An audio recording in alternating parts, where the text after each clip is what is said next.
Mr. Chair. This meeting of the Virginia Advisory Committee to the U.S. Commission on Civil Rights shall come to order. For the benefit of those in the audience, I shall introduce my colleagues and myself. My name is Sheik Pal, and I am the chairman of this committee. The other members of this committee that are present on this call are Ann Haney, Danny Vargas, and Andrew Wright. Also present are Melissa Winarowski, Civil Rights Analyst, and Corrine Sanders, Support Specialist. The U.S. Commission on Civil Rights is an independent, bipartisan agency of the federal government charged with studying discrimination or denial of equal protection of the laws because of race, color, religion, sex, age, disability, or national origin, or in the administration of justice. In each of the 50 states and the District of Columbia, an advisory committee to the commission has been established, and they're made up of responsible persons who serve without compensation to advise the commission on relevant information concerning their respective state. Today, our purpose is to hear testimony regarding police accountability measures and practices in the Commonwealth of Virginia and the civil rights implications thereof. If the speakers begin to veer away from the civil rights questions at hand to discuss other potentially important but unrelated topics, I'll interrupt to ask them to refrain from doing so. At the outset, I want to remind everyone that this meeting is being recorded and will be transcribed for the public record. I also wish to remind everyone that today's meeting is the second in a series of meetings that the committee is hosting on this topic, and that future meetings will be announced as they may be scheduled over the next several months. I would also like to present some ground rules for today's meeting. This is a public meeting open to the media and the general public. We have a very full schedule of people who will be making presentations within the limited time available. And so each presentation must be strictly adhered to a time limit. Each panelist will speak for approximately 15 minutes. And after all of the panelists have concluded their statements, the committee members will engage them in questions and answers. To accommodate persons who are not on the agenda but wish to make statements, we have scheduled one open session, which will begin at 1:30 p.m. Eastern. At the appropriate time, when indicated to do so, anyone wishing to make a statement should press *3 on their phone or use the raise hand feature on their web browser to request that their line be unmuted. In addition, written statements may be submitted by email to the U.S. Commission on Civil Rights at mwinarowski, MWOJNAROSKI @usccr.gov. Or you can call 202-618-4158 for more information. That email address is on the screen. Though some of the statements made today may be controversial, we want to ensure that none of our invited guests defame or degrade any person or organization. As the chair, I reserve the privilege to cut short any statements that defame, degrade, or do not pertain to the issue at hand. To ensure representation of all aspects of the issue, we have invited knowledgeable persons with a wide variety of experiences and viewpoints to share information with us. Any person or organization that feels defamed or degraded by any statements made in these proceedings today may provide a public response during the open comment period. Additionally, they may also file written statements for inclusion in the record of these proceedings. I urge all persons making presentations today to be judicious in their remarks. Finally, the rules for the committee dialogue portion of the panel discussion are as follows. The committee may ask questions of the entire panel or any individual member of the panel after all of the panelists have had the opportunity to provide their prepared remarks. Advisory committee members must be recognized by the chair before asking any questions of the participants. I will call on the orders of the committee. Since there's only 4 of us on right now, I'm just going to call them in alphabetical order. And if you don't have a question, just indicate so, and I'll move on to the next person. At the end of the public comment section, if there's time remaining, and if committee members have additional questions, I will reopen it for our further discussion. I'd like to introduce our 3 panelists, and then we will start with the first panelist. Our 3 presenters today are Chief RaShall Brackney of the Charlotteville Police Department, Chief Kevin Davis of the Fairfax County Police Department, and Mr. Dimitrios Mastoras of Safe Flight LLC.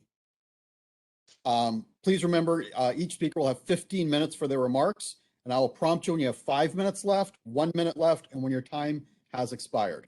Please endeavor to stay on time. At this time, I'd like to turn the meeting over to our first panelist, Chief RaShall Brackney of the Charlottesville Police Department. Chief Brackney. Thank you, and thank you very much for the opportunity to present. I will pull up our slides and advance those for you. The current state of police oversight and accountability in Virginia. Thank you to the Virginia Advisory Committee for the invitation to provide some insight or clarity into the current state of police accountability in Virginia. I'd like to thank the United States Commission on Civil Rights for their tireless work to ensure that civil rights issues remain in the forefront of our public policy decisions. Committee members, although the scope of my remarks will be focused on Virginia, I can assure you that the examination of police accountability measures to ensure equal protections under the law and the pandemic of police violence is not a localized issue. I can also assure you that my remarks will result in both personal and professional backlash from an institution or institutionalists whose beliefs and behaviors are so steeped in supremacy or emboldened by structural racism and state-sanctioned violence that they will leverage every weapon in their arsenal to retain those last vestiges of power, privilege, dominance, and independence from oversight and accountability. With that said, recent events have elevated long-standing fears about the nature of policing, police violence, and police powers in the United States. And these events also highlight the lack of accountability systems in Virginia, and how they also undermine racial equity and decrease public safety. Systems of power most often are maintained by uses of force and violence. As you can see, unfortunately, the slides before you are all too common and familiar to African Americans in this state. And unfortunately, these images all too frequently represent the police response from law enforcement last summer when citizens took to the streets to express their constitutional rights and dissatisfaction with government that manifested itself in the form of police violence. And unfortunately, when state-sanctioned violence is exercised and the community demands accountability, the profession doubles down on its rhetoric and espousing we should be immune from scrutiny or accountability. To put this concept into context, as recently as August 10, 2021, the Central Virginia chapter president of the Police Benevolent Association wrote, "Our community knows that our work is essential to civil society and understands that force, a last resort in any situation, is sometimes a necessary evil to enforce the law. What he failed to mention is that the necessary evil is most often reserved for and visited upon African American or Black men at the hands of white police officers. And when they employ that evil and deprive others of due process, and society cries to hold them accountable, they leverage the blue shields of protection, often known as double due process and the law enforcement officer's Bill of Rights. Rights that enable violence and derail accountability, often codified by state statute or collective bargaining agreements. These protections are marketed under the guise of ensuring police who are tasked with doing a very difficult job, making a split-second life and death decision, that these officers have at least the same rights as criminals, potential murderers, or robbers that they arrest. What advocates for law enforcement officers' Bill of Rights often neglect to reveal is that these rights actually provide double due process protections for officers. First, through the constitutionally afforded rights under the 14th Amendment, and then secondarily, through state statutes and or contracts that are negotiated with the understanding of the power they wield through their police unions and benevolent associations, through their endorsements and through their financial contributions.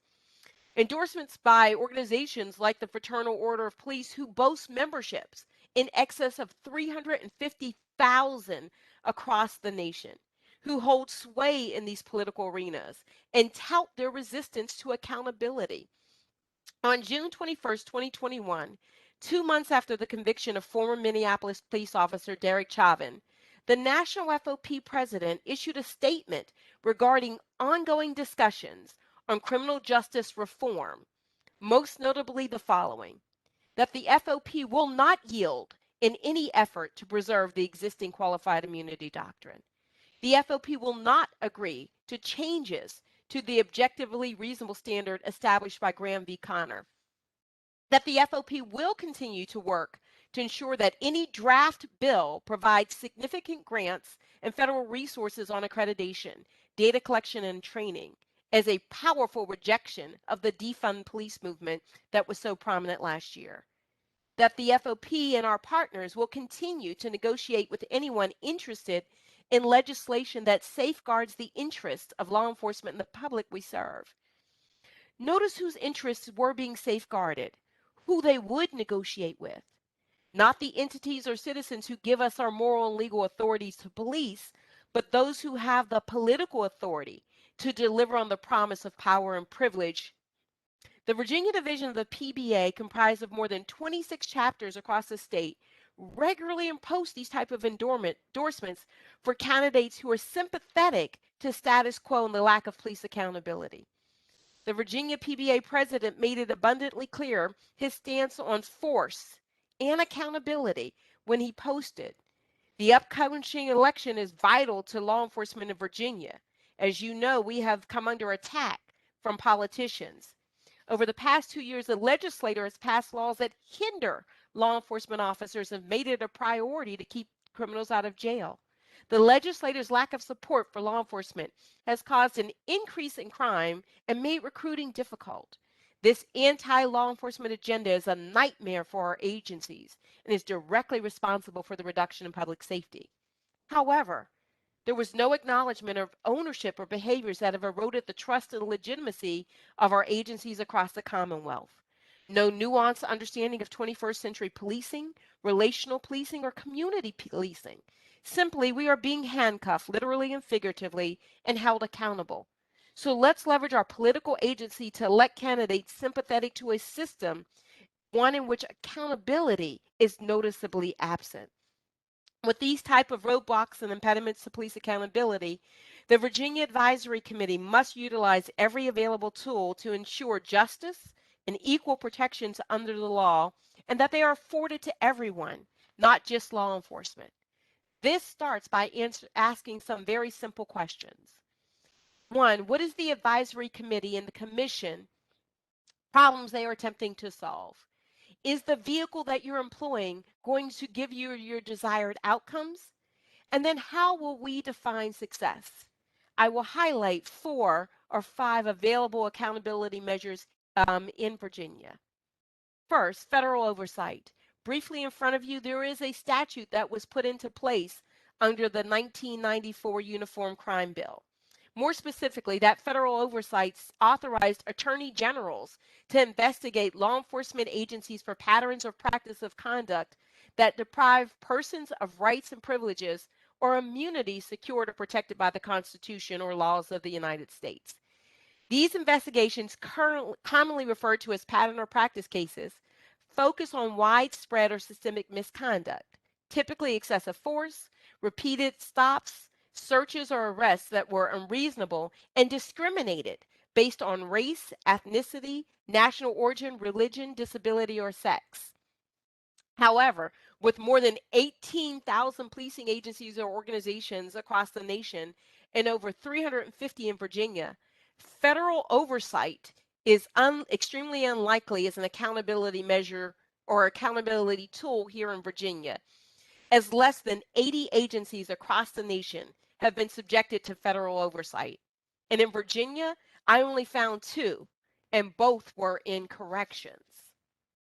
Some options and measures should seem like a viable step.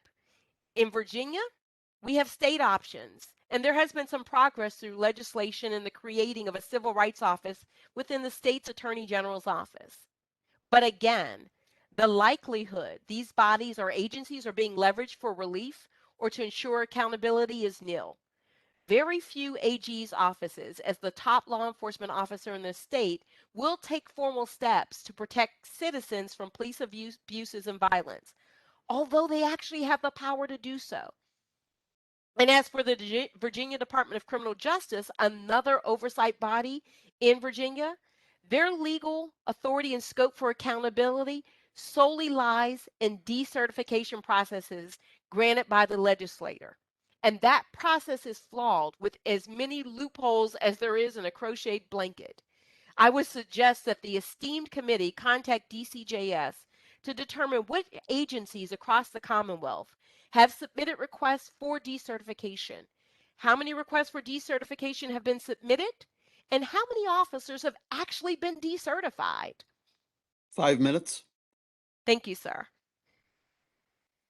The last option for relief is localized accountability. I will briefly hit on each option and bring my opening remarks to an end.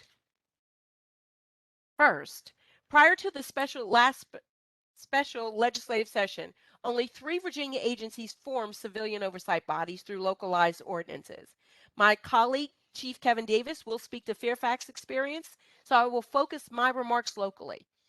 Prior to the summer of 2020, although civilian review boards were in existence, there were only about 200 formalized oversight bodies in the United States. Again, dismal numbers if you're looking for avenues of relief and you believe you've been the victim of police violence or misconduct. Departmental policies published on every agency's websites are another option for accountability, as they inform the community of internal standards and allow for the community's voice and input into the shaping and forming of those standards. Internal affairs divisions provide localized avenues for relief, but only if the process and outcomes are truly transparent and legitimate. In Charlottesville, we post a summary of every complaint, the date the complaint was filed and closed, the allegations and collateral allegations, the findings for each, the race and gender for the complainant and the officer, and finally, the corrective action implemented. Committee members, I have provided you with a high-level view of the current state of accountability in Virginia. Although my remarks may cast doubt on the nation's ability to hold the policing profession accountable, I am confident with thought leaders like yourselves and the United States Commission on Civil Rights, legitimate systems for police accountability can be formed. Thank you. Thank you. We'll now turn to Chief Davis, please. Thank you. Thank you so much. Thanks for having me. It's an honor to follow Chief Brackney. Chief, thank you for your thoughtful comments. Hopefully some of my comments will complement many of yours. I'm sure they will. I've been the Fairfax County Police Chief for about 3.5 months now. My prior experiences with reform occurred mostly on the other side of the Potomac River in the city of Baltimore and in Prince George's County, Maryland. I was a young commander in Prince George's County when we entered into a consent decree with the Department of Justice back in the early 2000s. That experience really shaped me as a leader. And we're talking about years prior to where we are now as a nation and where we are now as a profession. Of our country's 18,000 police departments, and 18,000 is both our blessing and our curse. There's so many different standards and reputations, so many different ways of doing this. It makes it a challenge historically, but I was more than a decade into my career in Prince George's County when the Department of Justice conducted a pattern or practice investigation, and ultimately we ended up in a consent decree. My interactions over those 7 years or so with the monitoring team that handled the consent decree and the judge really exposed me for the first time in my law enforcement career that there are police departments out there that are doing the right things for the right reasons. And as a profession, and I think we're better now than we have been in the past, but as a profession, sometimes we look, or we don't look rather, at other police departments, other jurisdictions that are figuring out how to better police constitutionally, how to better interact with communities, particularly Black and brown communities, how to better recruit a diverse workforce. how to use discretion when we respond to calls for service and handle criminal investigations. So that consent decree experience that I had in Prince George's County ultimately benefited me years later when I was appointed by Mayor Stephanie Rawlings Blake as the 39th Police Commissioner in the city of Baltimore. And that was immediately following the riots and the unrest that occurred following the in custody death of Freddie Gray back in April of 2015. So I think, and I certainly don't want to speak for Mayor Rawlings Blake, but I think one thing that made me an attractive candidate to serve as her police commissioner was the fact that I had been through this very unique experience that not a lot of police leaders have, by virtue of the fact that consent decrees are still not the norm. They don't happen very often. When they do happen, they happen for very good reasons. So the fact that I had been through a consent decree experience with DOJ postured me, I believe, to serve the city of Baltimore well. And I negotiated a consent decree with DOJ Civil Rights Division, worked very closely with Vanita Gupta. Vanita, as you all know, at the time was in charge of the Civil Rights Division, and now, thankfully, she's back at DOJ as the number 3, the Associate Attorney General. Because of my past experiences with consent decrees and with negotiations associated with the parameters of a consent decree, I knew, and we were the first ones to do it in Baltimore, we stood up a full-time Department of Justice Compliance and Accountability Division that worked hand in glove with DOJ Civil Rights during their year-plus long pattern or practice investigation. So whatever they wanted, whether it was access to people or to files or to investigations or to internal affairs reports or to civil suit filings, whatever they needed, we proactively facilitated that relationship. And it ended up serving us very, very well. We were negotiating the consent decree with the Obama DOJ as they were on their way out, and the Trump DOJ was on its way in. So it was a very unique time to be negotiating a consent decree. We wanted to finalize it during the Obama administration to ensure that a city like Baltimore needed, or received rather, the reform that it so desperately needed. Baltimore is a very traditional, old school East Coast big city police department. We've been around since 1784. And in recent times, going back a few decades now, the gap continued to widen between the Baltimore Police Department and the community, particularly communities of color. And you've all likely seen parts or all of The Wire, David Simon's The Wire. I offer to folks who ask whether or not The Wire is real. My unfortunate answer is The Wire absolutely reflects reality and is at times more of a documentary than a work of fiction. So to get back to the consent decree negotiation, we're in a unique place with the Obama administration as the Trump administration was on its way in, and they were signaling both to the city and the police department that they wanted us to slow walk the consent decree negotiations because they were likely not going to ask us to participate in a consent decree. And that was following a 163-page findings report that was very damning. And I remember as Mayor Rawlings Blake was transitioning out, Mayor Catherine Pugh was transitioning in, having those tough conversations about taking the right path. And the right path was, and still is, to embrace reform, to acknowledge that mandated reform is the best way forward for jurisdictions like Baltimore, because the city politics can otherwise be distracted away from reform efforts, because let's face it, reform efforts are quite often very costly. They cost a lot of money, and reform doesn't happen overnight. So thankfully, we were able to finalize the consent decree during the Obama administration, get that off the ground.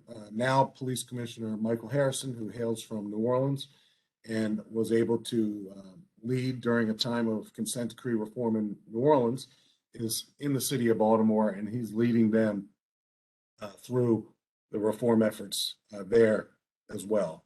So my remarks a little bit different than Chief Brackney's, but I'll tell you that I tell police officers all the time, reform is something we do for you and not to you. I still firmly believe that the criminal justice system, when it's operating on all cylinders, is victim-centric. I don't measure the effectiveness of police work by the presence or lack thereof of enforcement statistics. I measure effectiveness of police departments, big city, big county, small town, or otherwise, on the reduction and or absence of crime victims. So it kind of harkens back to Sir Robert Peel.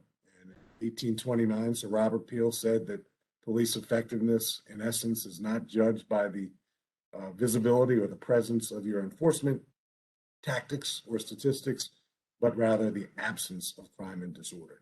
So there are no new fundamentals in life, certainly no new fundamentals in police work. And a lot of conversations that I participate in nowadays here in Northern Virginia and elsewhere, we're getting back to some of the community policing conversations that really took off during the Clinton years and the community policing years back in the 1990s. So I'm glad to be part of the reform conversation. After I left Baltimore, after serving 2 mayors for 3 years, and 3 years, believe it or not, is a long time to endure as a police commissioner in a place like Baltimore. I served as a fellow with the Open Society Foundation, and I got to partner with some folks that I otherwise wouldn't be able to partner with. A lot of former Obama administration officials, and I got to see the reform efforts that were taking place specifically and around public safety nationwide. So I think our nation is in a good place with reform efforts. The conversation and actions are underway. Nothing gets fixed overnight, but I think police leadership in particular, Chief Brackney and others who are like-minded, we realize that our profession has many things associated with it that we need to fix, and we all want to be part of the solution. So thanks for having me, and I'm looking forward to answering any questions. And I think I forgot to forward through these slides. Loretta Lynch was big. I think that announcement there you see is the announcement of the findings report back in 2015. As you all might remember, the prosecutor, State's Attorney Marilyn Mosby, who you see in that picture over my left shoulder, she criminally charged 6 police officers with various criminal offenses up to and including murder in that case. And all the pundits and the talking heads predicted that Baltimore was going to experience riots 2.0. And the work that we did, and again, it's hard to measure a negative. It's hard to measure something that didn't happen. We did a lot of work from 2015 through the end of 2016 while those police trials or those trials of police officers were taking place. And we didn't have one additional moment of unrest, nothing. And I'm convinced it's because of the work we did with the community, with advocates who are not traditionally embraced by law enforcement, but we knew that that was the way forward, and with the faith community. We went from 0 police chaplains in the city of Baltimore to 132 in a matter of months. And we use those relationships, those imperfect but strengthened relationships to get us through some tough times, because you'll probably also recall that none of the police officers who were criminally charged were ultimately convicted.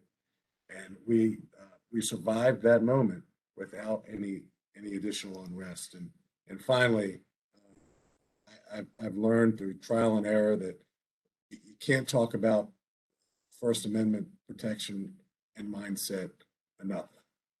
It wasn't too many years ago that some police departments in our country were trying to corral demonstrators and activists and protesters into what some police departments called First Amendment zones.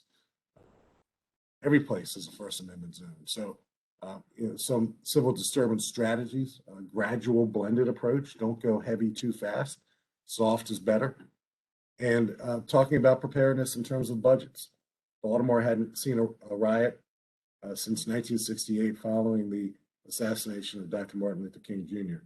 And then training. Police officers are not civil disturbance experts. We're just not. And incorporating that in the training is always helpful as well. So thanks for the opportunity to share just a few thoughts, scattered, albeit, but thanks for the opportunity to say a few words, and I look forward to any questions and comments. Thanks very much, Chief. And then our next speaker is Mr. Mastoras. Good afternoon. Thank you for the invitation to speak before the Committee on U.S. Commission of Civil Rights. I'm thankful to be on the panel here to discuss police accountability and oversight. And again, my name is Dimitrios Mastoras, and I served as a master police officer in Arlington County, Virginia for almost 24 years. The majority of my career, I worked as a patrol officer, including 15 years as a field training officer. My last assignment before retiring this past January was as Arlington County's first nightlife liaison. And in this position, I developed the first bar and restaurant accreditation program in the U.S. called the Arlington Restaurant Initiative. The initiative focused on enhancing safety and standards, policies, and training for bars and restaurants. But what made this holistic program possible was the Proactive Alliance relationship-based approach developed by my partner, Molly Mastoras. It improved trust, collaboration, and it broke down the silos among stakeholders and county agencies. I'll discuss this concept a little bit further in the presentation and how building individual relationships with stakeholders furthers police accountability. So I bring a perspective that I hope is a little bit more, unique in that I did the work of a street cop for most of my career. I appreciate the remarks that Chief Brackney and Chief Davis made because you're getting two sides of the coin from the administration as well as the officers who do the work. But I did some of the larger work that they did in that I led an interagency team and I implemented public policy. And what I found most surprising was how much more that was accomplished when I actually got to individually know the stakeholders who had no trust in the police or the other county agencies. And more importantly, I needed them more than they needed me, which forced me to reconsider my approach. So the challenge to my profession is to consider strategies that originate from outside of policing to give officers the tools they need to build the very trust that is eroded in many communities. As you can see here on the slide, Dr. Charlotte Gill, the Deputy Director of the George Mason University Center for Evidence-Based Crime Policy, is quoted as saying about community policing that there's a feeling in the scholarly literature that to some extent it has been a buzzword rather than what's been implemented. Because it's a philosophy, a set of principles rather than a defined model, we see a different level of engagement amongst police departments. And over the last 30 years, community policing has been applied on a spectrum. And in my experience, I've experienced that as well.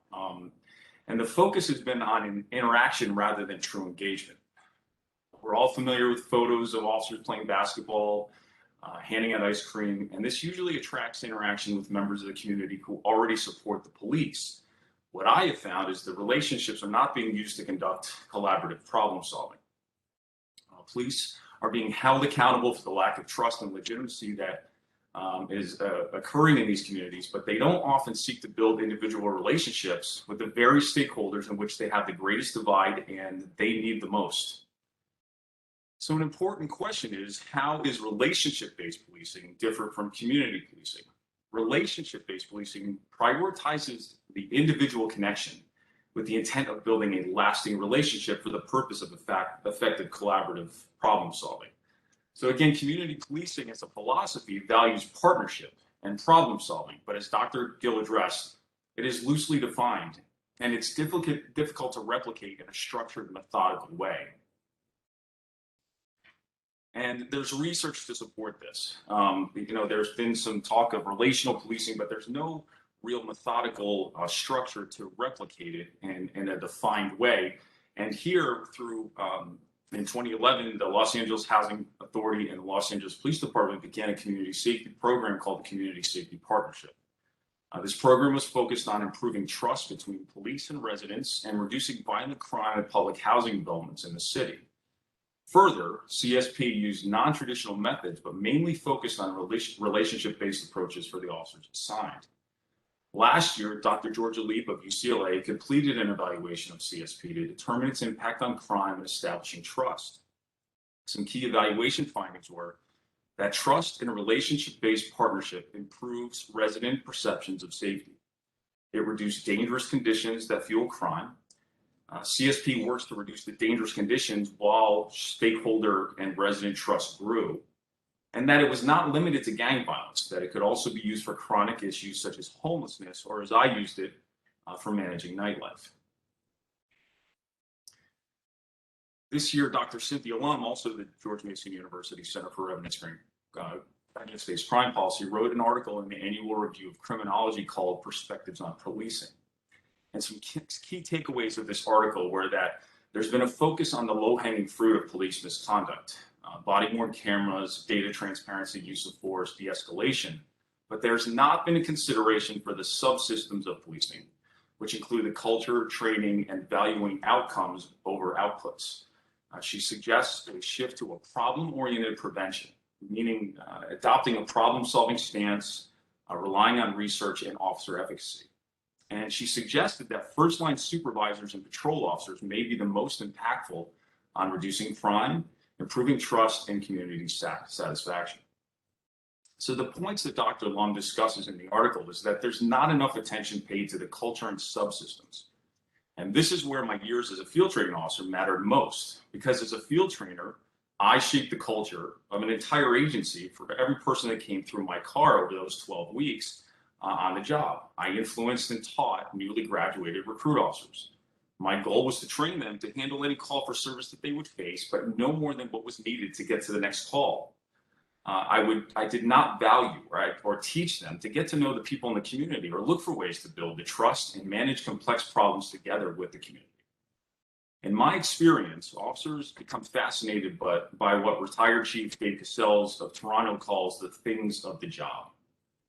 The uniforms, the cars, the technology, weapons, all help in building an identity, which they find is reinforced by their peers.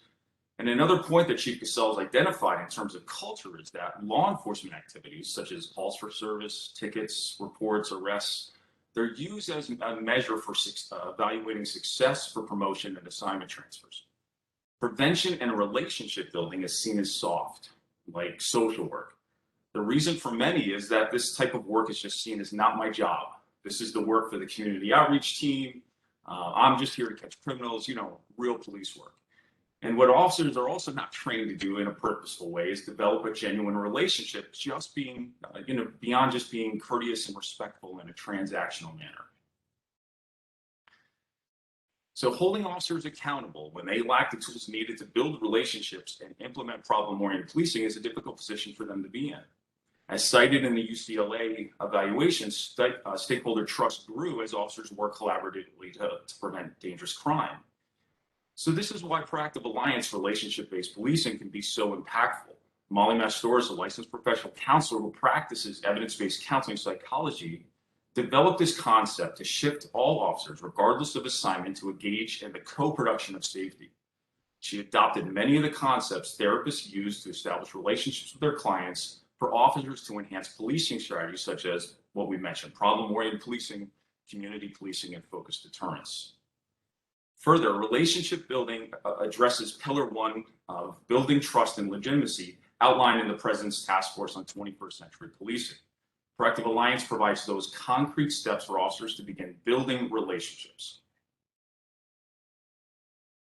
The focus of the structure challenges officers to shift the perceptions of themselves, their coworkers, and the community members as they become agents of change. Proactive Alliance shows the how-to in building these relationships in the community who are more difficult to reach due to a lack of trust. The approach it draws from and adapts counseling psychology concepts, including some that you're probably familiar with: cognitive behavioral therapy, CBT, motivational interviewing, person-centered techniques, the stages of change, trauma-informed techniques, and Maslow's hierarchy of needs. Empathy is the foundation of a successful therapeutic relationship. Unconditional positive regard, a term coined by psychologist Carl Rogers, is the concept of accepting and supporting someone without judgment of their behavior. So as discussed, when we talk about proactive alliance, we have to engage in what we call productive empathy, which is empathy in a manner that is mutually beneficial to both parties. Productive empathy is empathy that has a job, so to speak. It is employed with the purpose of reaching a goal to solve a complex community problem rather than just being used as a photo opportunity.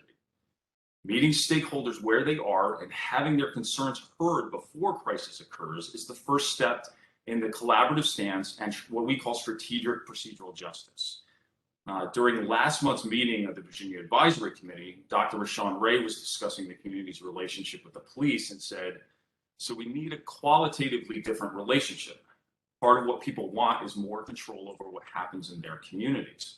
And his words resonated with me. I suggest that the first step officers take is to seek to understand rather than agree with community members. If officers Thank you. If officers are able to shift their perspective of the community and themselves, they will begin to see that they are part of the same community in which they work and stand to benefit. Again, this addresses an agency's commitment to cultural change, which values outcomes over outputs and what a successful officer looks like in the police department. By shifting the perspective of the police to a co-equal member of the community rather than one that presides over it, this allows for collaboration to flourish. Officers need to work consistently to diffuse the power differential, understand the concerns of the community, and work to involve them. When a crisis does occur, the police and the community will be better equipped to weather the storm together. So in summary, I wish I had the perspective and tools I used as the nightlife liaison during my first 20 years as a patrol officer. My understanding, empathy, and job satisfaction was higher than I thought was possible. The work was more impactful to the community and the businesses, but it also built trust when it didn't exist. And lastly, it gave me a sense of purpose that I had not been able to achieve for most of my career. The reason we're here to discuss is police accountability, and we cannot continue to expect different results if we are not willing to look outside of the policing profession for innovation and resources that will enhance the very officer and culture training that's being asked. I propose an additional measure of accountability for officers and law enforcement agencies to implement multidisciplinary training that addresses subsystems and culture of policing as discussed by Dr. Lum, empower and equip officers for the work they actually face in their use of uncommitted time, develop and track steps to cultivate relationships that advance the prevention of crime, and document and showcase evidence of trust, legitimacy, and communication with stakeholders to the community and the media. Enforcement alone will always be an option available to these officers, but challenging them to value the prevention side of crime will build trust, legitimacy, and improve officer morale and efficacy. Officers are capable of so much more if they are given a path that is supported and reinforced by executive leadership and the jurisdictions where they work. Thank you for your time, and I welcome your questions. Thank you very much. We will now turn to the question and answer portion for members of the committee. Melissa, have any other members joined us since my last list? No, I do not believe so. Okay. So members, just to remind you, everyone's entitled to one question and a follow-up or two quick questions, and keep the entire time period to 5 minutes so that we can remain on track to open it up to the public at 1:30. I will kick it off with two very brief questions. The first is for Chief Davis. Chief Davis, you mentioned the low number of consent decrees enacted by DOJ, and I wanted to clarify whether that includes, does that mean that there's also an overall low number of DOJ reviews, or are there more DOJ reviews and only a small portion of them actually result in consent decrees? Well, if I understand your question, of the nation's 18,000 police departments, only 20 some odd police departments have ever fully been under a consent decree. There are memorandums of agreement that DOJ has entered into with police departments throughout the years. That's a consent decree light, if you will. And then there's collaborative reform that comes out of DOJ as well, or at least used to in the past. So there are several different versions of reform. The true mandated reform is a consent decree with DOJ civil rights. But it is still rare in this country for a full consent decree to land in the lap of a police department. Okay, thank you. And then my other question is for Chief Brackney. I really found what you were saying about the transparency that you have in Charlottesville in terms of making available the information on all the details that you gave in terms of the complaints that came in and the breakdown. My question is, one of the things that I think that you alluded to early on is the impediment posed by police unions and the contracts. How were you able to circumvent those obstacles in implementing the system you have in Charlottesville? Thank you. So thank you for the question. The way that you actually circumvent them is you always have a manager's right to manage and how you manage your data. And the way I was able to do it is not reveal specific personally protected information about the officers. So I was able to post the case numbers with the summaries and no personal identifying information. But it was also layered upon and scaffolded upon other systems that we were doing. We do the exact same thing for use of force. Anytime we have a response to resistance activity, we do summaries of that as well. That is on our website, the highest level of force used, as well as the race and gender of the officers and the complainants. So that's how you're able to do it. And in Virginia, we don't have a unionized state. You have a police benevolence association who can advocate on their behalf. Now, there has just been legislation that has passed that allows members to unionize, and there are a lot of localities who are looking to do that.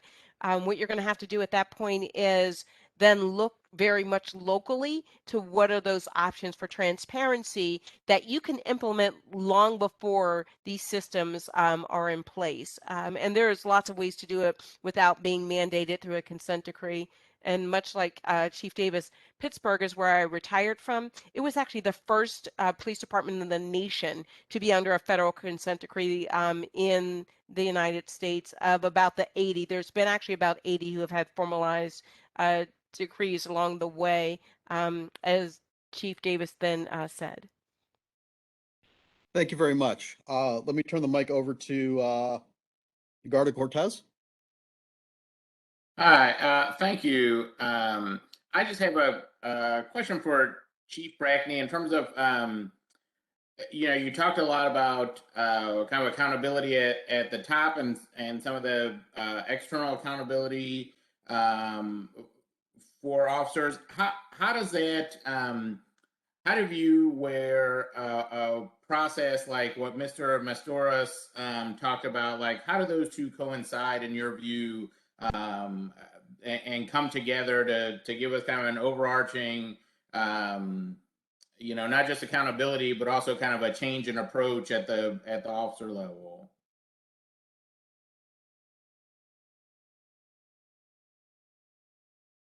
I think you're on mute.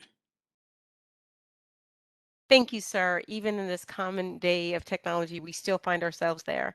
But as Mr. Mastoras just did say about these opportunities for the co-production of public safety, I think we've gotten caught up in rhetoric around taglines and community police and relational policing, and we get into these one-offs in which we really don't ask the community to invest in their own public safety and in their own wellness, right, so that they can thrive. But we also, the problem is that policing is so rigid oftentimes, not because it has to be, but because the way it's been mandated, that we don't seek opportunities that will allow for public safety to increase, but also for accountability to increase, right? Because we're all responsible for this co-production of public safety. In a ways in which we give value and voice to the communities that we serve. I think the problem is that we have not leveraged collaborative relationships in its most truest form, right? We still keep these very structured systems in place that don't allow others into them. And why it feels comfortable, especially for police who don't want to share often that power and that authority with the communities that they serve, forgetting that their moral and authority comes from those communities. So I am completely aligned with that. Have been doing those kinds of processes for more than 25 years, 30 years now of my more close to almost 40-year or 4 decades in this policing profession. So yes, there is opportunity there. We're just not leveraging it. Thank you. Thanks. Let me turn to Ann Haney, please. Thank you to all of you for coming to speak with us. It's really nice to hear your experience and thoughts. I wonder if this isn't directed to any one of you particularly. But I'm surprised to hear that there's only 3 community oversight boards in Virginia, which is what I thought I heard Chief Brackney say. And I wonder if you can speak to the impediments to creating these oversight boards, and whether we've heard a lot about prevention and being part of the community, individual needs. It seems as though those could be very effective. I'd like to hear your thoughts.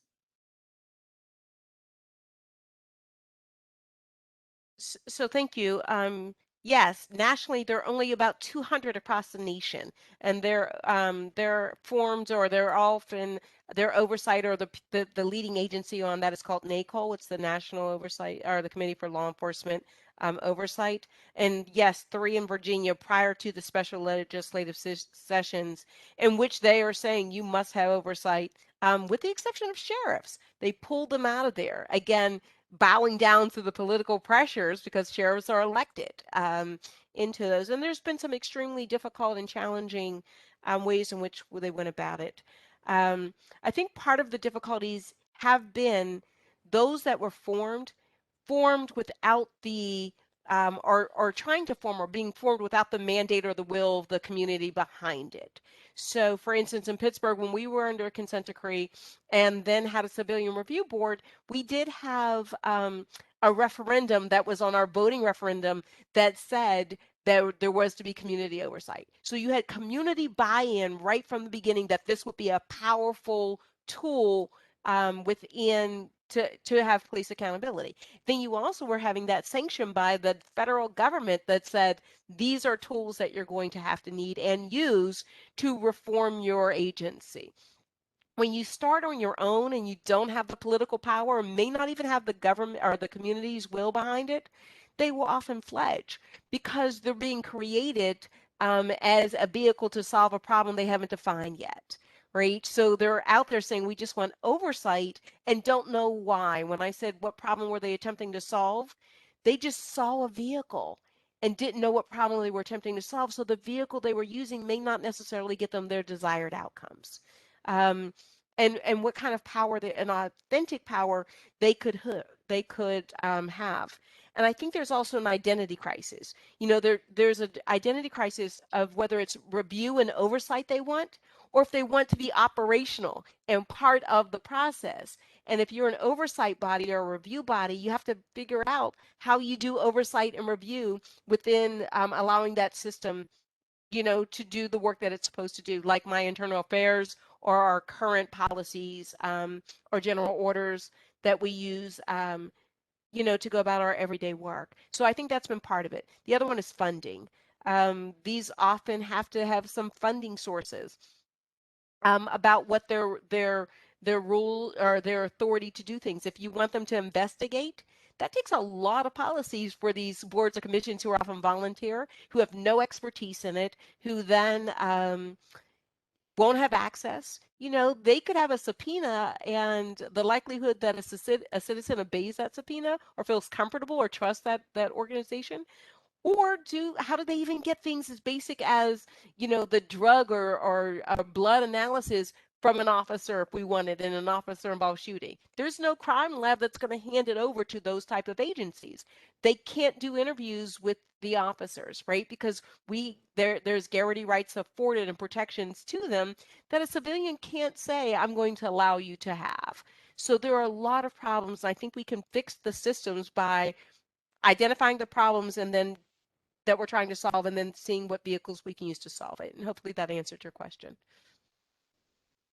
That was very helpful. Thank you. Did the others of you have additional thoughts on that?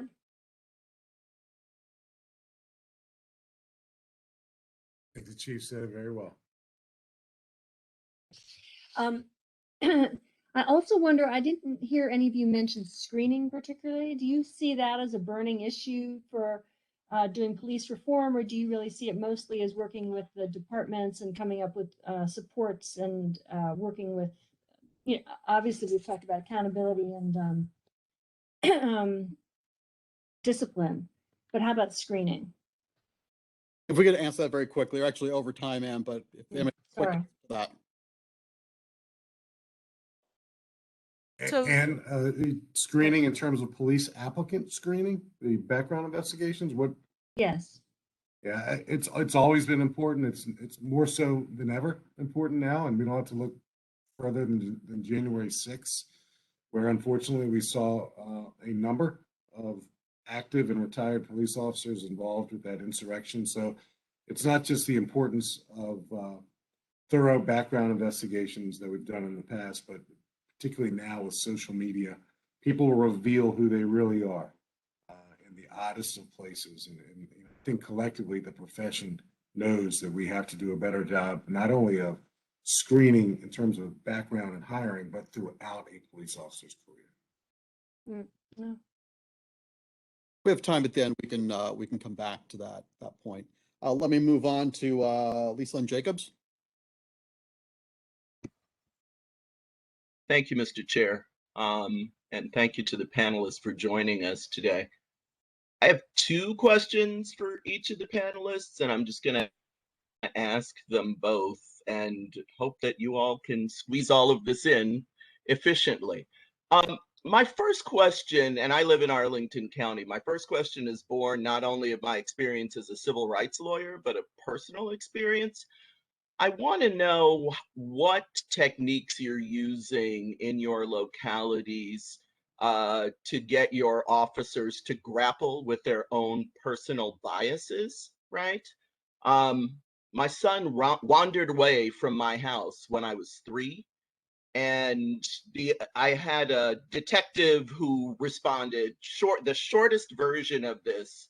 She went to get my son, and I was dealing with a patrolman who in our interaction said to me that I was not responding to him, and I'm a lobbyist, so I have game face. I was not responding to him consistent with his experience with other moms, right?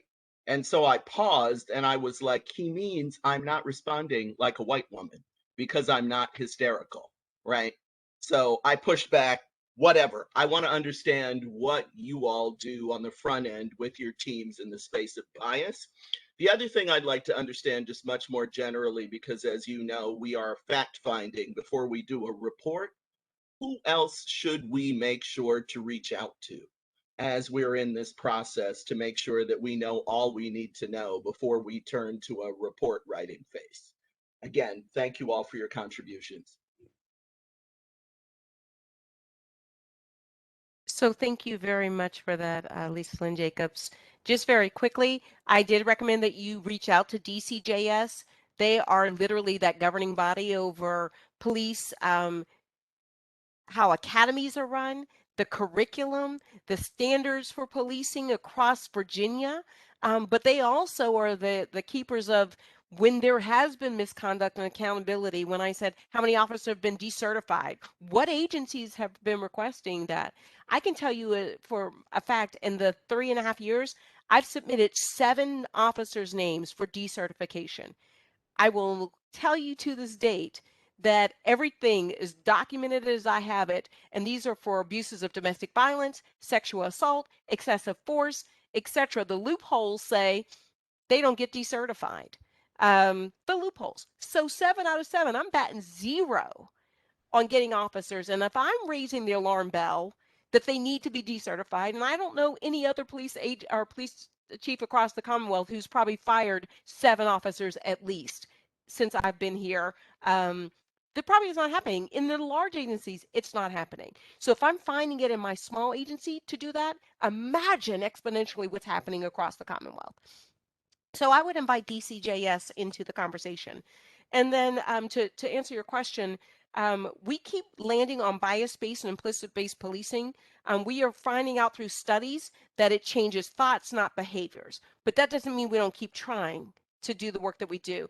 I had the Anti-Defamation League come in and train my entire department.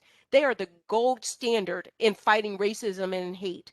The entire department, not just the officers, the civilians, anyone who works in this space, because we are all influenced and socialized into a blue culture, regardless of where you sit. So that was the leaders of the organization had a separate training, and then overall we had additional training on managing these issues.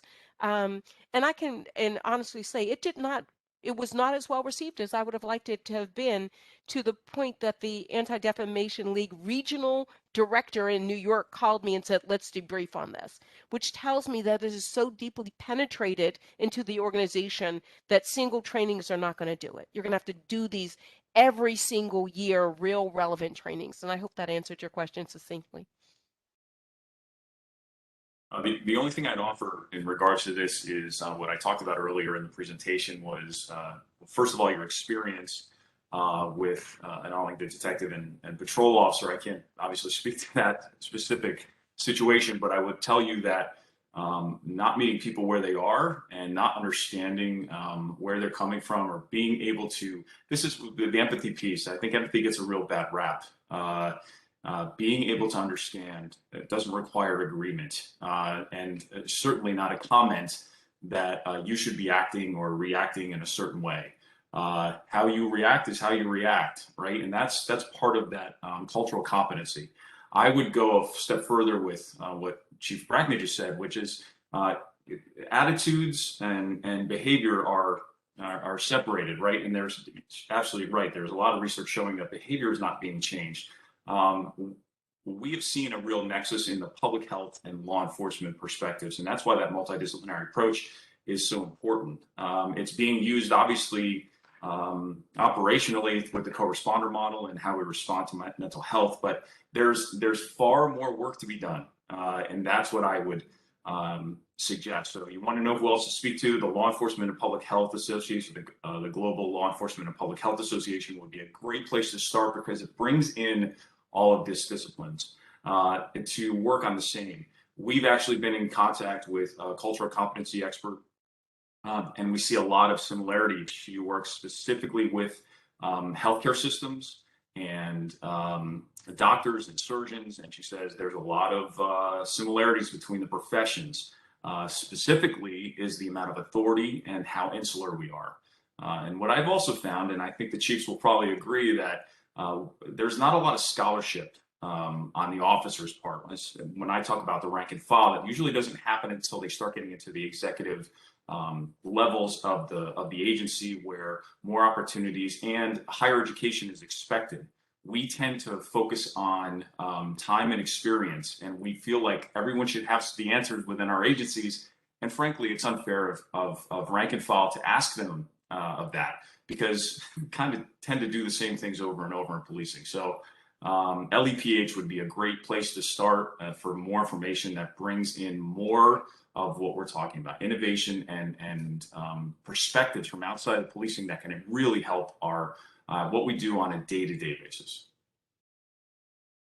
And I'll just add that in Fairfax this year, right now, and consistent with the One Fairfax model for all county employees, but all of our police officers are receiving a full day of procedural justice training and a full day of implicit bias training. And the instructor who's here delivering that training was recommended to us by the Center for Policing Equity. So not unlike any other profession, folks have a hard time, police officers and non-police officers, first acknowledging that they have biases, and the biases that they possess, that we all possess, definitely impact how we interact with folks. So the feedback we've received so far from procedural justice and implicit bias training has been better than I expected, and it's encouraging.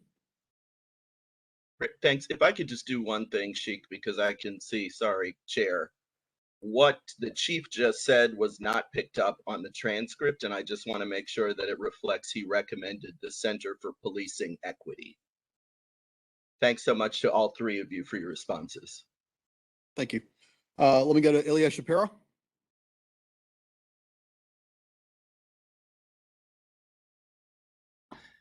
Thanks very much. Thanks for your time joining us this afternoon.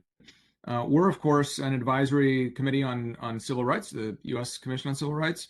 And so our concern with regard to police is civil rights violations, protecting people's civil rights. And so my question goes towards, you know, in lay context, when people think about policing and civil rights, they talk about bad apples. And are there systemic issues? Are there individual issues?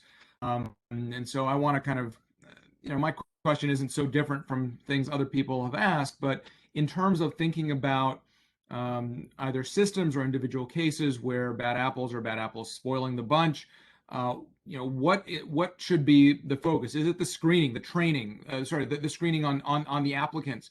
Is it the training needs to be different, or is it after the fact with investigation and remedial problem solving on cases of civil rights violations? I'll say one thing just briefly, and I think federal law enforcement does this better than state and local. We all typically engage in some psychological evaluation of our police applicants. And to use the word screening sounds very cursory. They're thorough background investigations is what they are. But I think one page that we could steal from federal law enforcement that, again, has a price tag attached to it is a behavioral assessment. A behavioral assessment is a little bit more in depth, and it identifies, from what I'm told and what I've been exposed to, narcissistic personality tendencies. And narcissistic personalities should not enter our profession. Those are the ones that either are bullies or have been bullied, and they want to seek and exact revenge on people to make up for their own shortcomings. So I'll just add that one thing we can do better is behavioral assessments. But like any of my ideas and recommendations, there is a price tag attached to enhanced training. There's a price tag attached to enhanced background investigations, and all these things are important. And I think they're more and more universally embraced by police chiefs.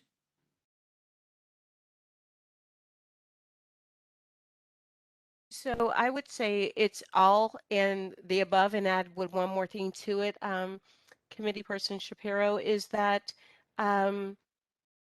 we need to start out, first of all, defining what it is that we want police to actually do. And then are we training them to do that type of job in the way that meets and serves the community? And oftentimes I would say no. And even in terms of the screening and aptitude for the work, most departments are using the 1950s screening tools.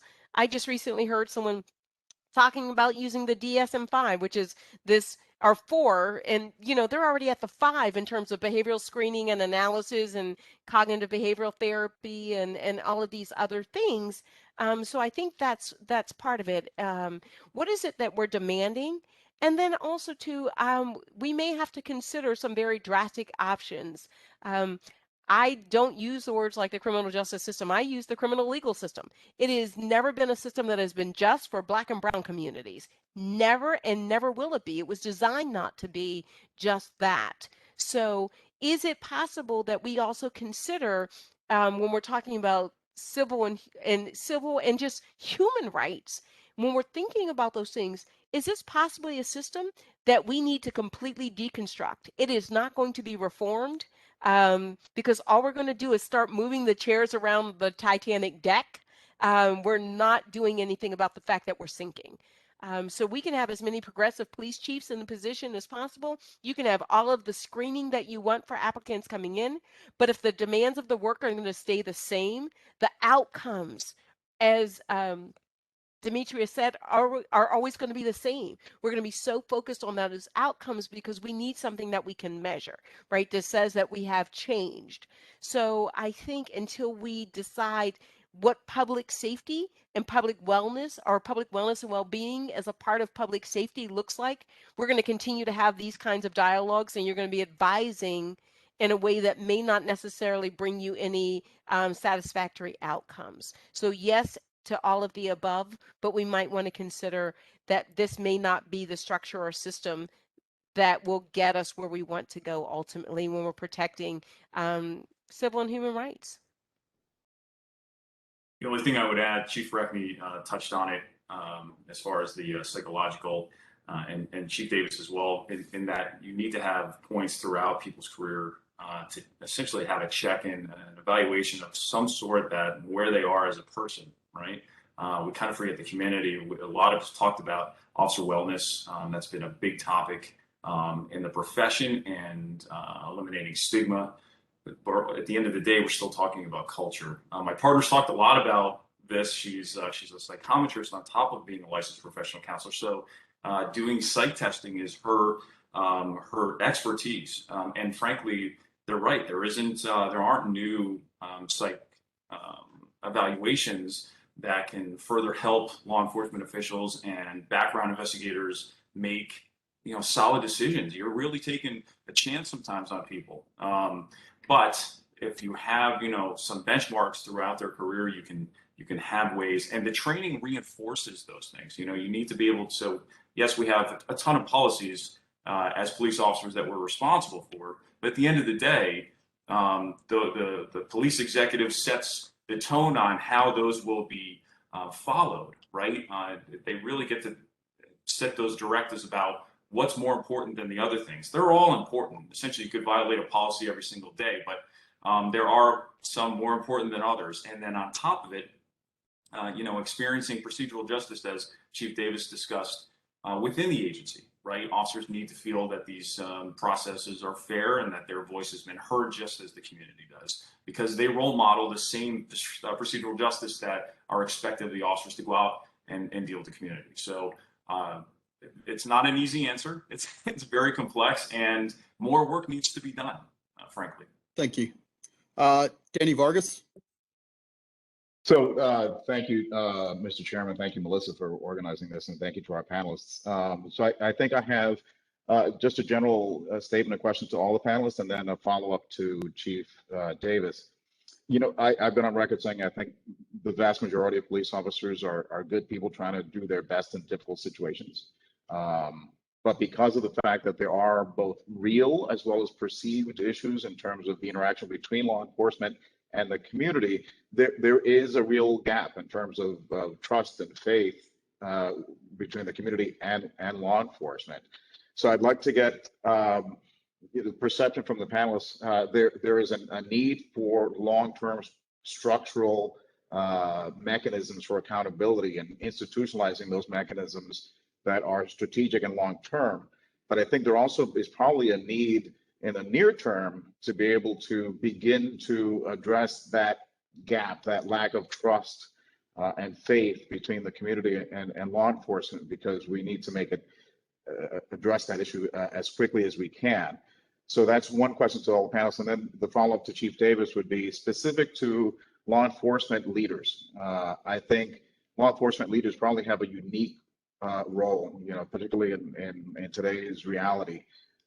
So what specific role can law enforcement leaders play in addressing that gap of trust? And specifically around the selection process. I know as a resident of Fairfax, I know there were some significant concerns about the process by which the chief was put in place. So what recommendations might there be for transparency around the selection process of law enforcement leaders? So those are the two questions.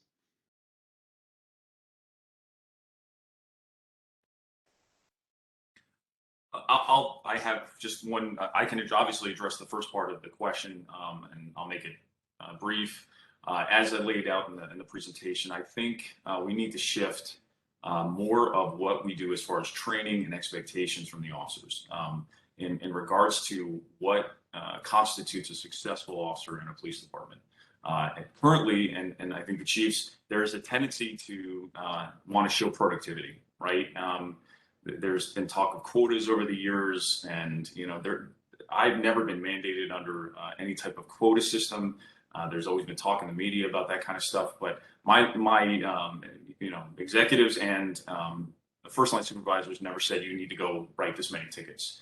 But when we don't understand and we're not purposeful in how we use enforcement without the support of the community where it's being conducted, for instance, using data-driven enforcement to find out where the problem is, go and have those engagements, that has shown it doesn't displace crime and has a real reduction in crime. But the piece is missing, especially when you talk about data-driven enforcement, is what are we doing while we're there, and what are we doing to ensure that we have those relationships that Chief Brackney talked about earlier in her presentation. Is you can't go into a community and essentially just pull over everybody that you see just because you can. I would always challenge my recruits: just because you can do something doesn't mean you should. What is our purpose? What are our outcomes? And what are we hoping to achieve with the community? And if we don't even understand what they want, we don't even understand what their concerns are and things and why we're there, then that's the first step we should be taking. As far as the selection, obviously, transparency of selection of leaders, I will defer to them. But that's all I would have to add. Thank you, and thank you, Secretary Vargas, for the question. So the first part is how do you reduce that gap between where we are and where we need to be? I say to every police chief and to every one of my officers, we need to be able to answer the questions the community doesn't know to ask us. That's how you first start building legitimacy and trust. And then you provide that answer in a very public and transparent way. We do a poor job of inviting the community into our spaces. We keep up these walls, and when you want to talk about that thin blue line or that wall of silence or code of silence, police are adept at doing that. So one of the things I started doing was answering questions that they didn't know or know to ask or know they could ask. So right now we publish every investigative detention, some people call them stop and frisk, on our website. I've been doing it since October of 2018 when I arrived here. We talk about the race and gender of the officer, the race and gender of the person stopped, the legal outcome, why they were stopped, the community they were stopped in, whether it was officer initiated or 911 or some other means in which somebody flagged them down. And when I arrived here, that's all they said is we were doing New York style stop and frisk. Once I started putting it out there for the public to see themselves, I hear nothing about it. Our internal affairs, all on there. Our use of force, response to the resistance, they are all on our website. Every policy is on our website.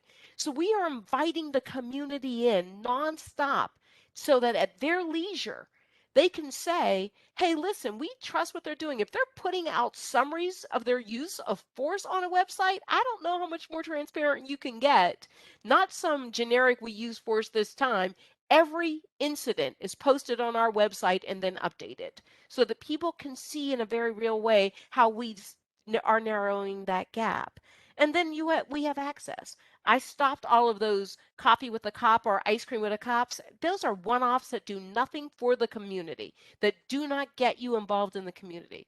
What I did start with is something called 100 conversations, where each officer had 2 conversations a year and with people that they didn't know. Stop at the 7-Eleven at night, talk to that clerk, and all year long, you keep having conversations with that person to see what they want and what they want out of the community.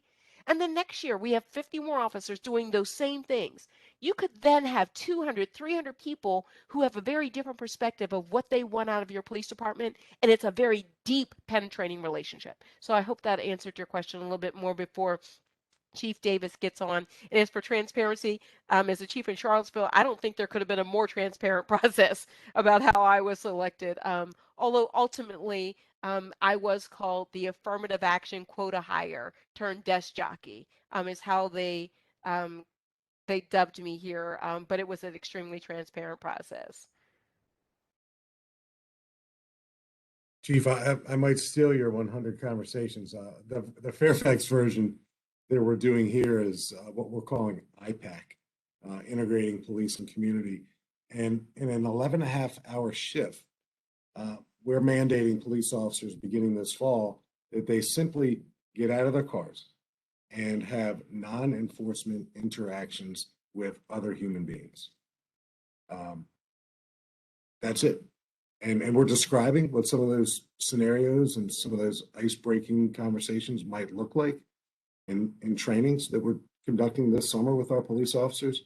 But if we want people to know us before they need us, they need to meet us in an environment that is one that's not crisis driven.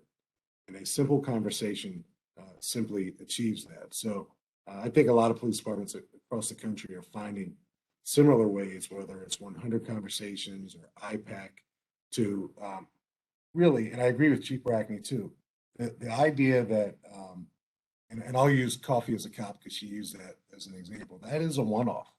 It's an event. It's finite. It starts and ends and it's over. And sometimes we as police leaders go back to the proverbial well all too often. And we know who's likely to engage with us when we need to have that optic of a community engagement.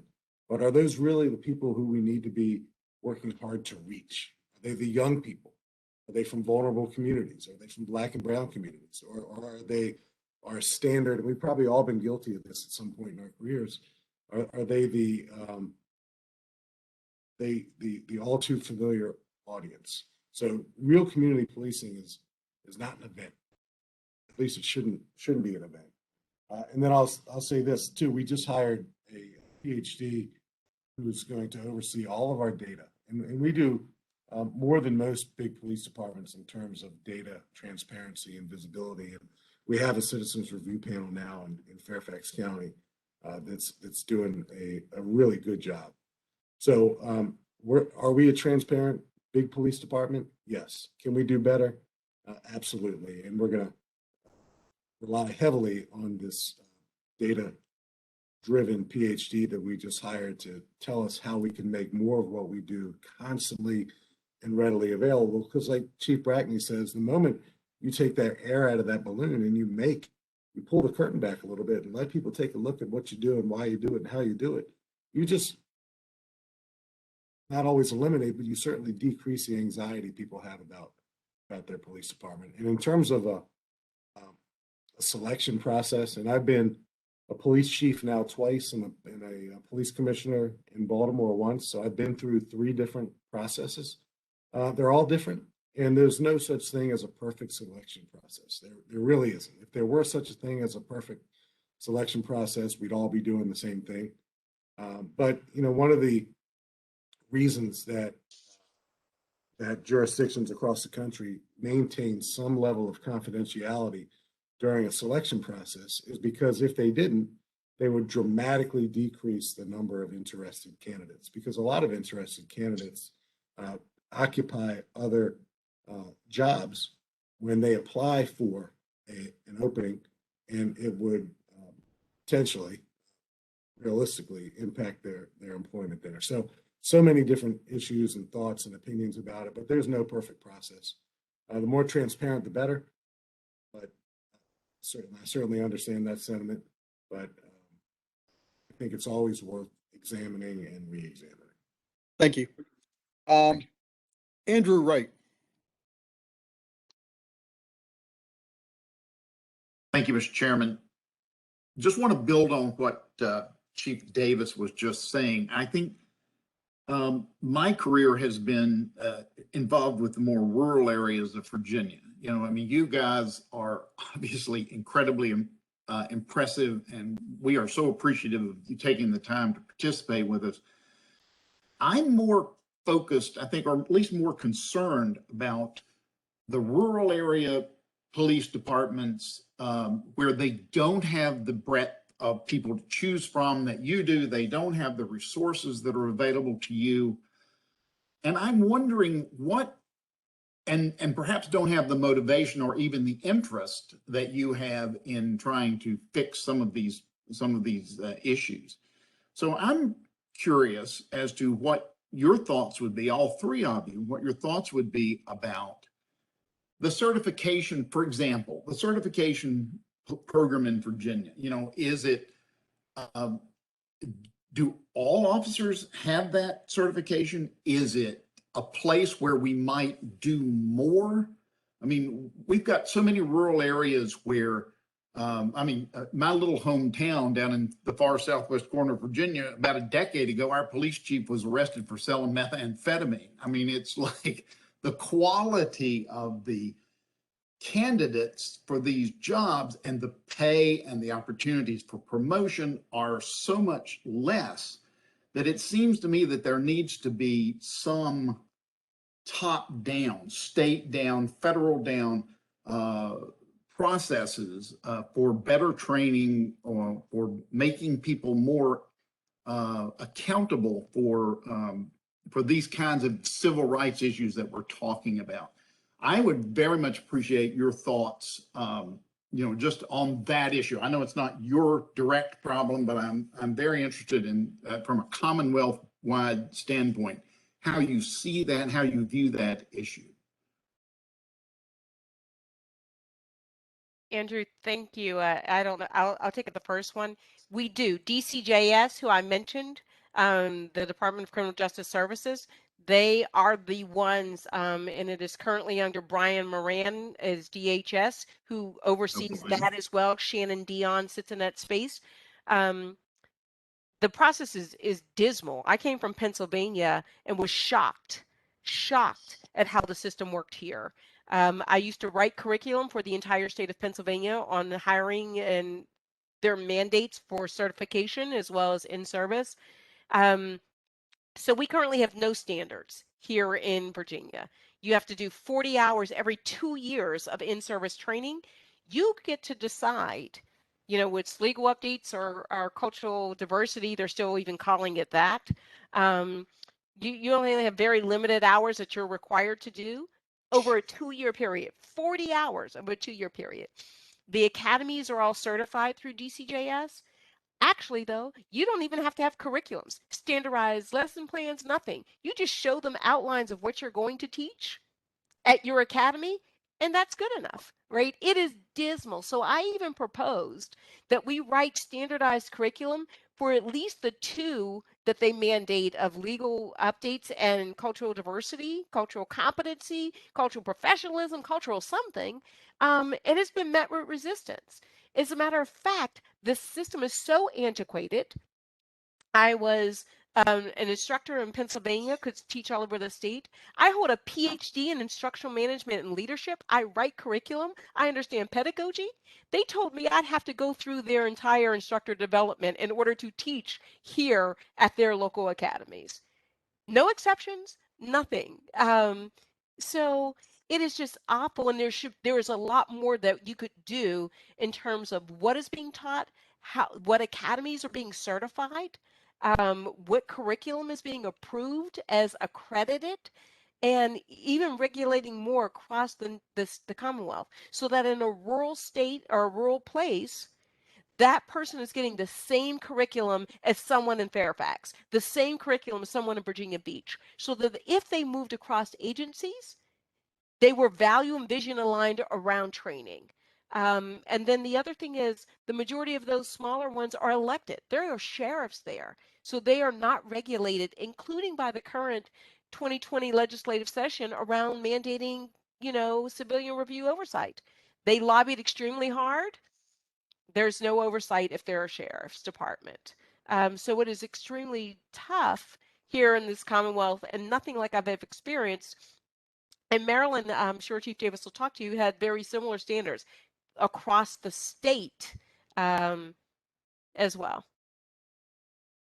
Thank you. Chief, anything to add to that? Yeah, it's a tough topic. Yeah. I think Virginia's challenge is America's challenge when it comes to the consistency of training and hiring and standards. Half of our nation's 18,000 police departments consist of 50 or fewer police officers.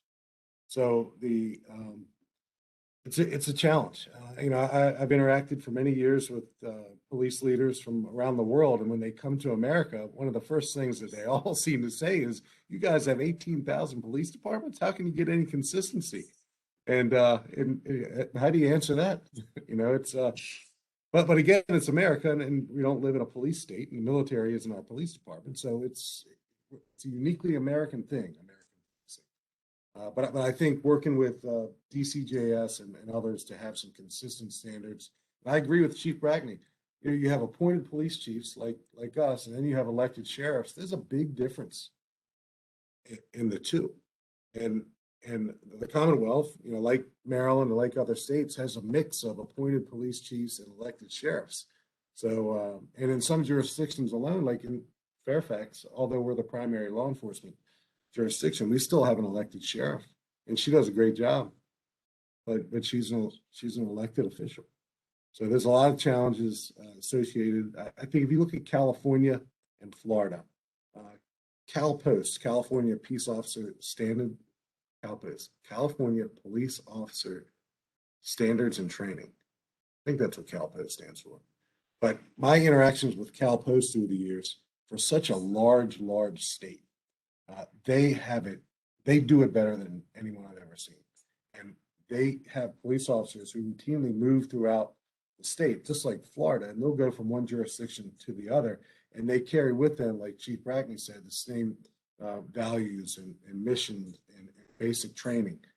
So it's not that big of a deal to go from Northern California to Southern California, because it's generally the same. It's a different uniform, but the expectations are all similar. So maybe the Commonwealth of Virginia, and I'm a newcomer, so I'm not suggesting this out loud here, but maybe the Commonwealth can continue to look at other places in the country who seem to do that better than most. Thank you. We're running slightly behind schedule, but we've got one more member, Angela Chickalow, please. Thank you, Mr. Chairman, and thank you, Chief Brackney, Chief Davis, and Mr. Mastoras. I really appreciated your comments. I'm down here in Richmond, and I just want to say, between the issues of everyday policing, the demonstrations, and the use of force accountability, we could be here all day and have a lot to say, a lot of wisdom to learn. So I really appreciate what you have given us today. It's a lot to think about. I have been looking at consent decrees. Someone mentioned consent decrees during testimony. I think it may have been you, Chief Brackney. And one of the features that I am seeing more often are these early intervention systems. And those are systems, for those of you who may not be aware, that seek to identify either behavior or gaps or stress in certain officers in order to identify people who are already on the force and to probably divert them to help or training or other activities. And I wanted to get your view on the effectiveness of those types of systems. I know not every community will have the opportunity to benefit from the kind of structure a consent decree could bring to addressing use of force accountability and some of these other issues. But I was hoping to get your comments on the effectiveness of these types of systems and to see if you have any recommendations about them. Thank you. So thank you. Yes, Pittsburgh had an early warning system. They actually changed the name of it because the officers pushed back. That early warning or early intervention is what they called it versus an early intervention. They actually just called it performance and assessment at all times is how they changed it. I am a huge proponent of them. But you have to be intentional about what type of data you're collecting that's being put into that system that will then trigger some sort of intervention. Most people are looking at, don't know what to collect. So we had 22 different points of collection for our officers, to include sick time, how much overtime they were having, absentee leaves, discipline, suspensions, their training was put in it, how often they were in court, what they were in court for, traffic stops, arrest. These all things would just show either increases or declines in patterns. And then if they were 2 standard deviations from the norm when compared against their counterparts on their same shift, those kinds of things would trigger If nothing else, it sent an alert to the supervisor to say, you might want to sit down and have a conversation with the officer to see if there's something going on, right? If something is happening, that complaints were included in that as well.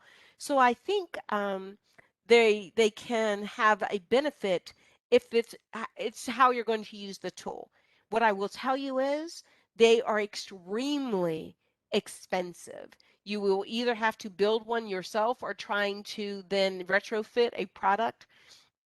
In 1997, 98, when we were under our consent decree, to build our own was well over $2 million.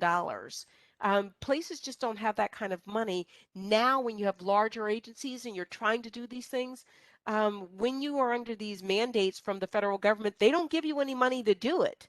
They just tell you you have to do it. So then you're at the mercy of your own agency to try and get that money that you might not have had in your budget otherwise. So I think they're important, but I think more than a system is creating an electronic system is creating relationships and within your organization that allows you to have constant touch points with those persons in your organization so that you can create the same type of internal relationships with your staff that you expect for them to have externally. But if you need a system, these intervention systems, I think, do the type of job to be able to paint a picture that you would want painted in a much more formalized way. Yeah, and I'll add to the chief's comments. We stood one up in Baltimore. We called it early identification, although there's no perfect name for it. And again, like other mandated reforms, there's no check that accompanies a consent decree. A lot of people still don't realize that. They think the federal government is mandating, therefore they're funding and supporting. They're not. That all falls on the local jurisdiction. Perhaps that's another webinar. But we did it in Baltimore, and it was helpful. And it doesn't go quite far enough. And for it to go as far enough as is humanly possible would probably not be legally feasible, because there are other stressors in the lives of police officers, like marital difficulties, relationship difficulties, divorce, the death of a spouse or a parent or a child or another relative, bankruptcy. There are so many different data points out there, both within our control to collect and then outside of our control to collect. And I sent a team to check out a couple different places, and they were most impressed. And I vividly recall this with the way LAPD does their early identification, early warning. But again, I'll close by saying it is absolutely very costly, necessary and costly. So when we think about reimagining, it's funding in the affirmative that's going to bring some of these positive changes to American policing.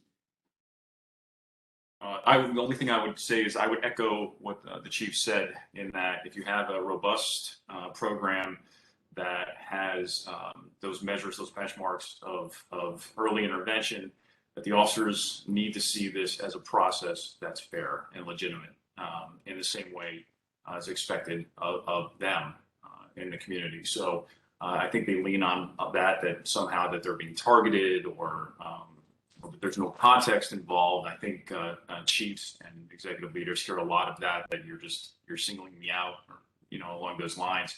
And when it really isn't the case, it's just a way to get a conversation started because something was noticed. So I think building those relationships internally, right, and having the trust of the people that you're working for matters greatly in how successful those early intervention programs are. Thank you all. Thank you all. That concludes the first portion of this. We'd now like to open it up to any members of the general public that may be attending and have comments or questions. Just a reminder, members of the public should press *3 on their telephone keypad or use the raise hand feature of their web browser to request that their line be unmuted. Melissa, do we have anyone on the line? We do have several members of the public on the line. If anyone would like to make a comment, please go ahead and use the raise hand feature on your computer. Or if you're joining by phone, you may press *3 on your telephone keypad. We'll pause for a moment to allow members of the public to signal as they wish.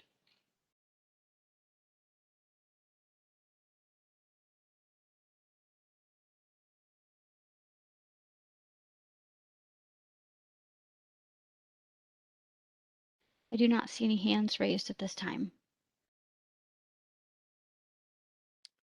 Okay, while we're waiting, if any members do wish to comment, why don't we go back? I believe Ann Haney had a follow-up question that was that we said we'd come back to. Ann? Oh, thanks, Sheik. I feel satisfied. Thank you. Okay. Melissa, we still have nothing from the public? I do not see any public members raising their hands at this time. Then let me go back to any other members of the committee that had a follow-up question or would like further discussion on any of the points that have been raised. Sheik, I would like to follow up if I could. Please go ahead.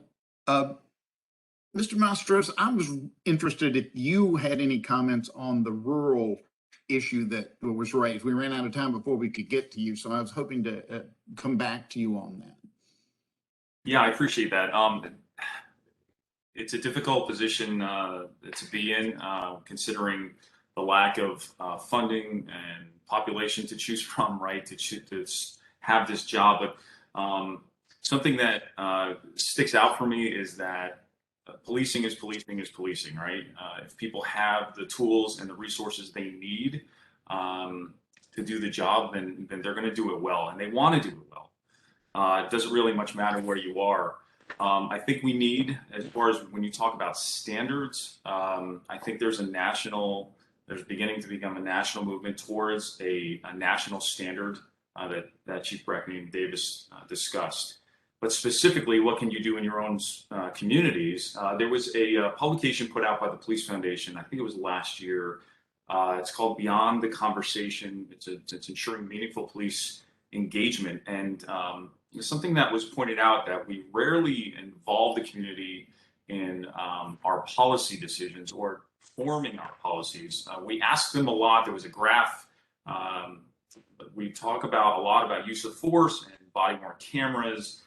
Things like that. We elicit a lot of input from the public, but how they want to be policed, like community policing. So, for instance, body-worn camera policies, we ask the public about 69% of the time. And regarding community policing or issues around how they're involved on a day-to-day basis, like what Chief Davis talked about, that's not in crisis, that's before crisis occurs, it was about 7% of the time. So I think there's an opportunity for officers to be involved with who and where they work. That's really what it comes down to. And whether I see some real advantages in a rural setting, in that officers who are coming into these communities probably grew up there, know the people, know the a majority of the people, and they know them, and that works to their advantage. That's something that we don't experience very much. I'm a transplant from New York, coming down to Arlington. I couldn't tell you one street from the other. I've lived in Fairfax majority of my life. I would drive to Arlington. I didn't feel like I was part of that community until I adopted this new perspective, frankly. And when I saw the outpouring, I'll give you a cheesy example, but I got more well wishes and more support from business owners, restaurant staff.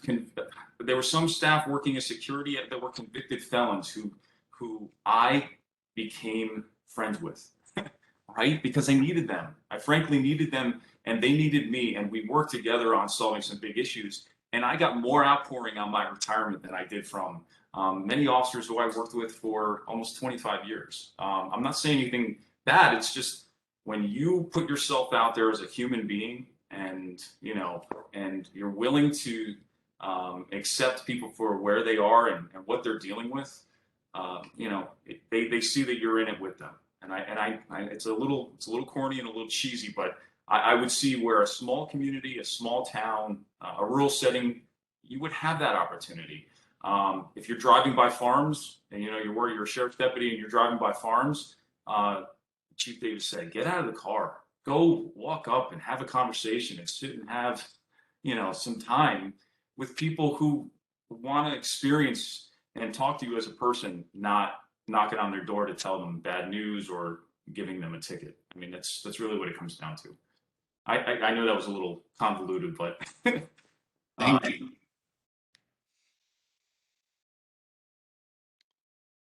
Melissa, anyone from the public? I do not see anyone from the public. I do see a hand raised from committee member Lisa Lynn Jacobs. Go ahead. Thanks. I just have a question for Chief Brackney and perhaps the other two panelists if they have thoughts as well. Chief, I can see in your background that you've also spent time running the security or police department of a major university. And so relationships between local law enforcement and universities are often, I say this as someone who works on Title IX, among other things, right? Often interesting, sometimes complicated, and a variety of other things. I'm just wondering, any comments, any recommendations, best practices you might have for us, I would appreciate. Thank you. So thank you. That's actually pretty interesting because at George Washington University and across this Commonwealth, there are so many private universities that you may not have the ability to have influence over, and they're policing versus public universities, including, I sit right here in Charlotteville where UVA is part of that narrative and those discussions, and have had a lot of pushback regarding the current policing posture of the organization, but also, I know Chief Davis talked about, the hearings, the trials of Freddie Gray, where the former chief who sat in my seat, who's now over the chief at UVA, testified on behalf of the officers in Freddie Gray's case and said they did the right thing, right? That they were the things they did. So that erodes a lot of trust. So you may not think that universities impact what goes on, but they actually do in terms of the entire broader community and how we work with each other and how we fit together in the community, but also relationship building is very intentional and quick at universities. I have a little bit more luxury in having a stable population in a city, but if I want to have that relationship at a university, I know that population is turning over every 4 years, the majority of it, and every year a quarter of it is leaving at least that university. So I have to have they have to be extremely invested because they often double and triple your population size in your towns or in your university or in your towns if you're a town gown community. I think there's a wealth of not only abilities and knowledges, but probably not tapping the universities enough to get some of your outcomes that you're looking for, even some of the questions that you're looking for. I know Dimitrios mentioned, Cynthia Lum, Dr. Lum and I work together a lot. I would think about, calling George Mason University and speaking to that entire center. They do great work. And I think it was Chief Davis that mentioned the Center for Policing Equity.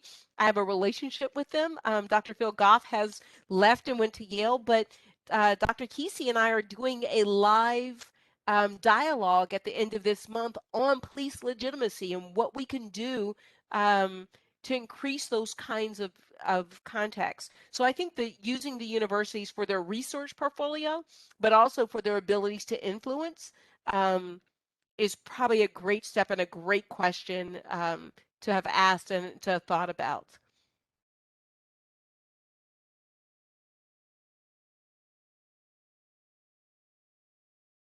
Do any other panelists want to respond to that question? Yeah, I would concur with what Chief Brackney just said, and that's they are a wealth of information. There seems to be somewhat of a disconnect academia and our profession, unless there's a willingness, as she said, to invite them in and have them look at what you do. That was something that I had a we brought Dr. Charlotte Gill from George Mason to study what we were doing in nightlife, and provided a full research seminar and recommendations report. It was invaluable. And currently we're working with Dr. Gill and Dr. Eric Pisa from NYU because we want a full evaluation. We want a full RCT of what we're doing. We know it works. It's based in evidence-based counseling psychology. We know it can help officers really change the way they do business. So it's exciting, and the more people that are involved, it simply improves the legitimacy of the concept and how you provide it. So instead of, again, doing the same things we have a tendency to do in policing, looking for ways to challenge the status quo. Okay, last call for members of the general public. No? Okay, any last questions from members? I do have one hand raised from Ilya Shapiro. Go ahead. Great, thanks. Just one thought occurred to me. There were some proposals that the panelists put on the table that, they cautioned this would take more money in terms of psychological assessments or, periodic check-ins or restructuring of training programs, that sort of thing. Assuming the budget pie is fixed, if we're just talking about a revenue neutral sort of, if we want to recommend some of these things that you've put on the table, it's hard to generalize, of course, across the state, let alone the nation, but are there aspects of policing that, have more padding in terms of funding that if you were to recommend some of these or want to, reallocate funds towards some of these things, what are the lowest hanging fruits to find those funds? So I'm going to take that first because I've been doing it the last 3 years and want to stay away from any political statements around quote unquote defunding and what that might look like. But what I have found is this: we often have officers doing jobs that they were not hired to do. And we put them in those, and then we try and retrofit them and make them do these jobs that they don't have the skills, knowledge, or abilities to do. That if we hired a civilian to do that job, you free up often that difference in salary between what you're paying a civilian and what you're paying an officer. But where you also see it on the back end is those benefits that we have to normally add an additional in Virginia between the benefits and the steps that they get. I hire a civilian, I'm saving 30% additional on their salary towards their benefits. Officers, it's like 52% of their salary towards salary and benefits, right? So I've civilianized and have gotten a lot of pushback from internally and externally, a lot of work, crime analysis, intelligence, computer forensics, all of those, evidence technicians. You can, your budget, your finance people, your physical security specialist, you can have very highly trained experts doing that work that frees officers up to do the work that they do.